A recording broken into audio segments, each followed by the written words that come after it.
আসসালামু আলাইকুম, সিভিল বাংলায় আপনাদেরকে স্বাগত। এবার আমি দেখাবো ফ্রি ক্লোরিন এবং আমাদের একটা রিয়েজেন্ট লাগবে। রিয়েজেন্টটা হলো ডিপিডি, ফ্রি ক্লোরিন রিয়েজেন্ট। তো আমরা ফেভারিট প্রোগ্রামে চলে যাব। Chlorine start. এবারে চলে আসলো। সেম ভাবে আমরা 10 ml স্যাম্পল ওয়াটার নিব। স্যাম্পল সেলটাকে অবশ্যই আমরা মুছে নিব। এরপরে এটাকে জিরো করব, জিরো।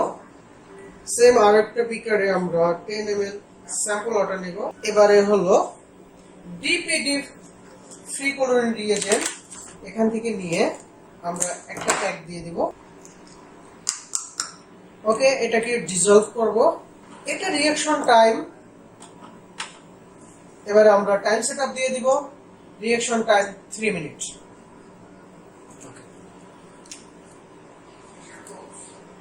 ওকে, আমাদের টাইম শেষ হয়ে গেল।